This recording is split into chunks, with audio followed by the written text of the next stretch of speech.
Go on. Okay. Good evening, ladies and gentlemen, and welcome to Millennials 420. Tonight on the show, we have the incredible Miss Gay America 2024. Miss Dessie Love Blake is in the house with us tonight. It is the 52nd Miss Gay America pageant, and she has won the prestigious title this year. And she's going to talk to us about her journey to Miss Gay America and what are her plans now that she has won this prestigious title and the contribution that Miss Gay America has made to our communities and many other communities, and the impact of RuPaul's Drag Race on the drag scene today, the difference that she has seen, and what she thinks is missing. So I want to just say, welcome to Millennials 420, Miss Gay America, Dessie Love Blake.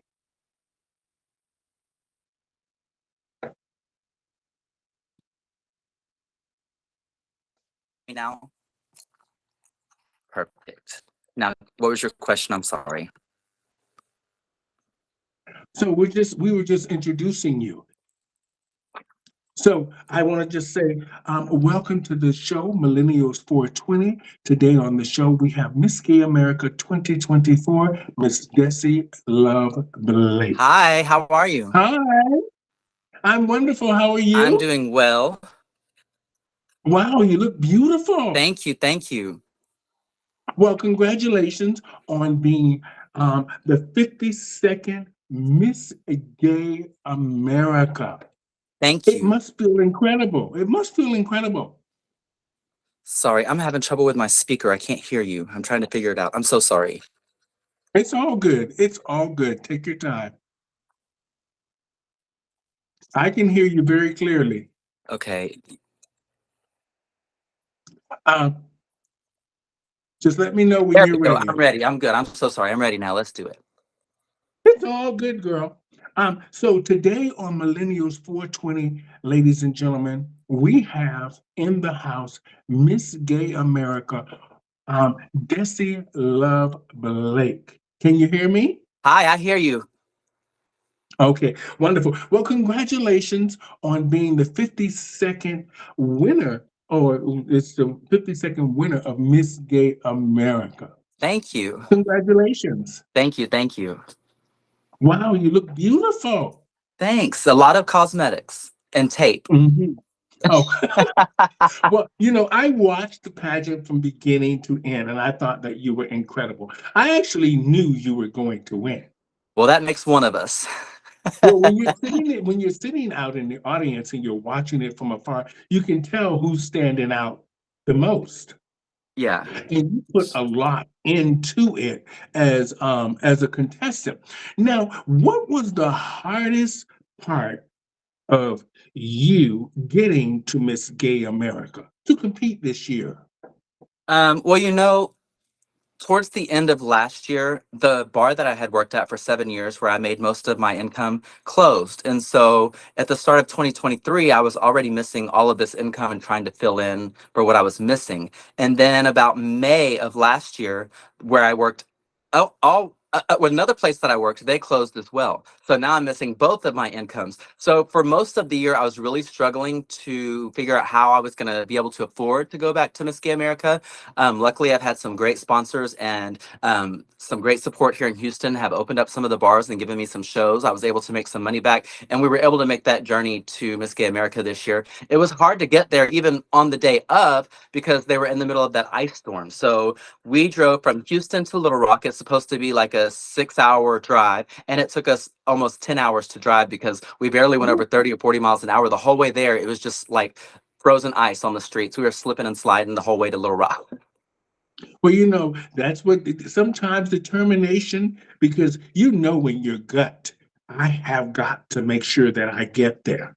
Right. And sometimes these journeys, with money issues or family issues or health issues, all can arise from us trying to prepare for these big competitions. Right. Now, it's great that you persevered on to make sure that your package wasn't wasted and that your voice was heard and that you really wanted to be Miss Gay America. I did. Okay. Now, I want to talk a little bit about Tatiana, just for a second. Tatiana did a great job at networking and communicating with a lot of different communities. You saw her all over social media. Now, what do you plan on doing? What's your mandate as Miss Gay America 2024 for our community? What do you plan on doing?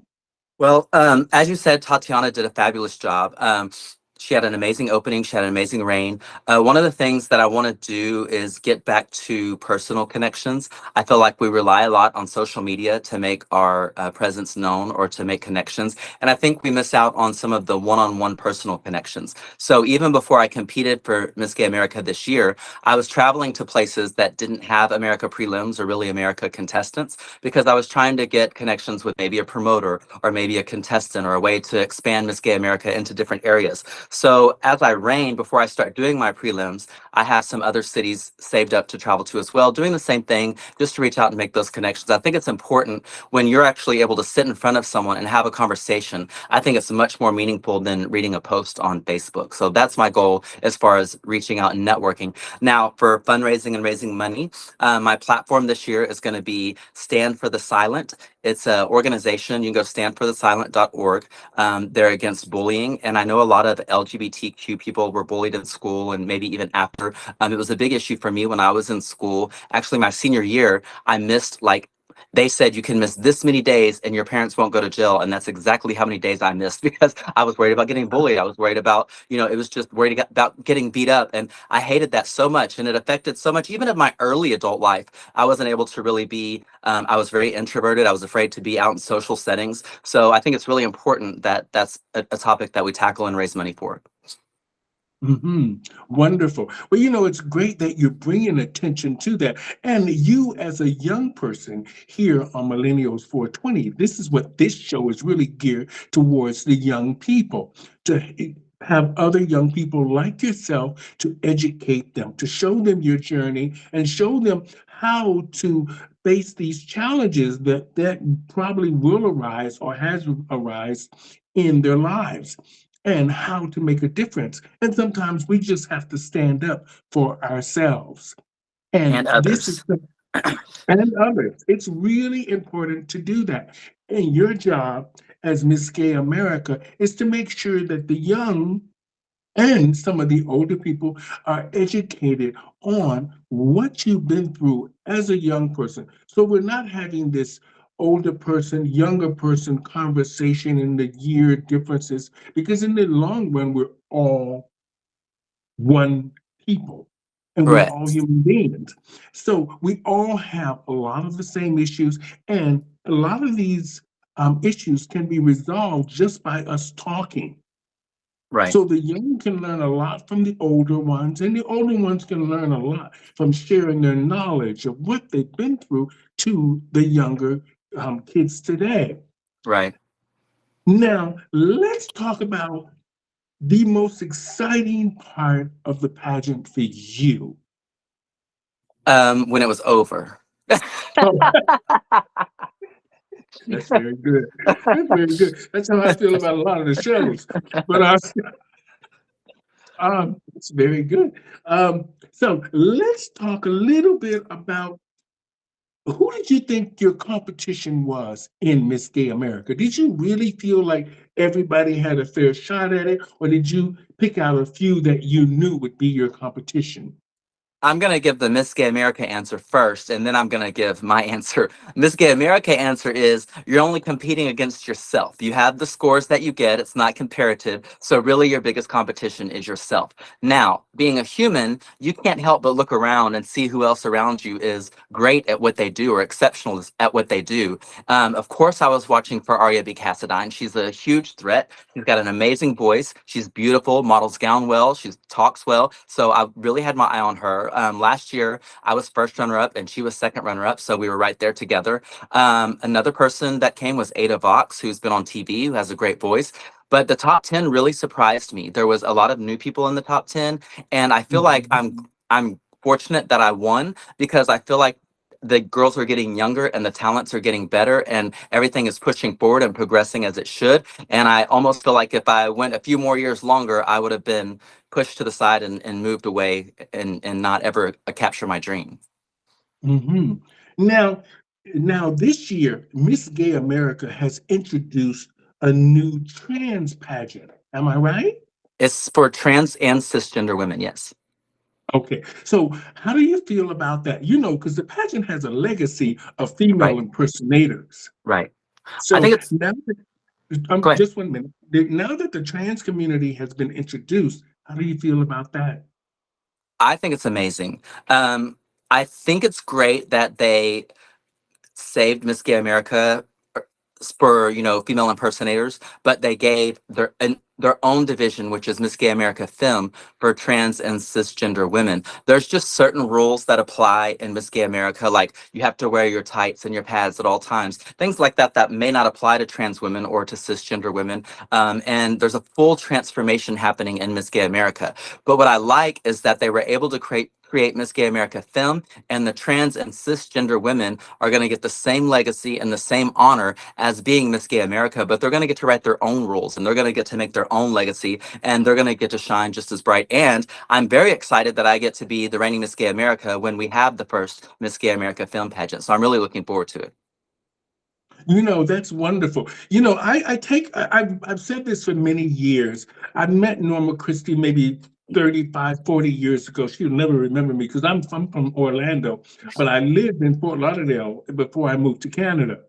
Now, I take my wig off to her for this legacy that she has created to something phenomenal. I got to meet Naomi Sims and a lot of the other ones, Miss Roxanne Russell, all of these women and entertainers that have been on the Miss Gay America stage. Norma Christie has created something that is phenomenal and that has been very impactful in our community. And she has made sure that the pageant over the years with all of the winners have been very visible. And this is something that's very important for our community, is to be very, very visible to make sure that our voices are heard loud and clear and that we are fighting for our rights just like everybody else. Now, I'm going to talk to you a little bit. You don't have to tell me who, but let's go and talk a little bit about the election coming up in November. And as Miss Gay America, and with all the rules around Miss Gay America and you know the system itself, and maybe it's a little bit more conservative than we would say Miss Continental is, or Miss Classic, or Miss Black America, or any of the other ones that are a little bit more geared towards the trans women. I'm trying not to mention religion here, but I understand Miss Gay America is really set up like Miss America in a sense. So I know how generally the Miss America contestants would feel being Christians and about the voting process. Now, what do you think with Donald Trump and Biden? I'm not going to say who would you choose? I'm going to say, what do you think? Do you think Biden is too old to be the president? First of all, we have a thing that we're heading this year. Barbara Seville actually brought it to the executive MGA board. We're going to be doing a whole election rollout. Now, we're not going to be telling people who to vote for. We're not going to be talking about Democrat or Republican. It's mainly just get out there, register yourself to vote, and vote. That's the word that we're trying to get out as Miss Gay America. Now, asking between Biden and Trump, I think we need a wash. I think we need to get rid of both of them and just start over with new candidates. And let's get some fresh ideas. Let's get some fresh minds in there, because somebody who's 80 years old, how many different generations have they lived through? And what generation is stuck in their mind of how they should govern?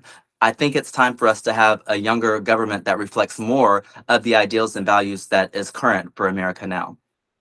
Mhm. Wonderful. Now, let's talk about a little bit about RuPaul's Drag Race. Now, RuPaul's Drag Race has made a huge impact in the world of drag. But from what we're seeing and what we're hearing is that a lot of the local queens and the local entertainers are having a real issue of RuPaul's Drag Race taking over the entire entertainment industry of drag, what we know. Uh, and now a lot of the girls are, a lot of the entertainers are working now, but they're bringing in the RuPaul Drag Race queens to work with these astronomical fees that local queens have never seen. Right. And and if they do see it, they see it around Pride or some really huge corporate special event, which is maybe once or twice every 10 years. Right. So, what do you think about RuPaul's Drag Race and that? I think it's great. I mean, if you think about drag before RuPaul's Drag Race, it was mainly the LGBTQ community that came to the shows. Now that we've become part of pop culture through RuPaul's Drag Race, you have bachelorette parties, you have birthday parties. And although we're not making the same money, maybe as a RuPaul girl coming in, we're making more, I feel like, in tips now because people are recognizing drag as a popular part of pop culture and they're starting to come to the local shows and they're starting to tip the girls. And as far as the RuPaul's Drag Race girls getting a higher fee, I kind of look at it like this. They were on TV, they became popular. It's no different than a movie star. Let's say Sandra Bullock has been in movies. If I was going to bring a local actor to my venue or I was going to bring Sandra Bullock, am I going to pay them the same? No, I'm not. One is going to bring value that's going to bring a lot more people to watch the show than somebody who's local. Now, I'm not saying there's anything wrong with being local, but we've all seen when they bring RuPaul girls to town how busy the bars get. Do I think that's a Mhm. shame? Yes, because is great local talent that's just as good as the RuPaul girls, and y'all should be coming out and supporting that as well if you like drag at all. However, we are fortunate enough that it is part of pop culture, and these people are coming out when RuPaul girls come, and that's why they get paid more as a business. Mhm. I understand that. Wonderful. Now, let's talk a little bit about your family. Now, did your family support you going to Miss Gay America?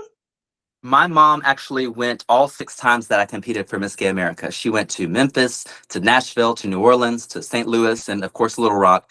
She's been to every single pageant that I've done nationally. My dad was there, my sister was there, I had some aunts there. So I've always had really strong family support. They were all just at my brunch 2 days ago on Sunday. So they really support me. They come out to the shows, they support the pageant. When I first got into drag, my mom was a little worried that I was trying to be a woman. And I had to really explain to her that my goal was never to be trans, which there's nothing wrong with trans. That's just not for me. I was an actor before this. So it was really like Dessie is a role that I'm playing. And this is what I have to put on in order to play this character. And as soon as I'm done at the show or the gig, wherever I'm at, all of this comes right back off and I go right back to Ron because my job is over. So I see it as more of a acting job than I do as like trying to be a woman. And so Mhm. she really understood that and realized that what my mindset was, and it changed her mindset to want to be a part of as well. Not that she would have had any problem with me being trans because she's very supportive and loving for anything that I do, but I just think she needed to understand where the line was that I was trying to accomplish. Wonderful.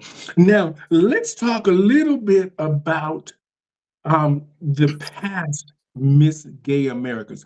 How far do you think the pageant has come? Is the pageant, do you think it's where it needs to be right now? Or does there need to be some changes with Miss Gay America right now? Or is it okay where it is right now?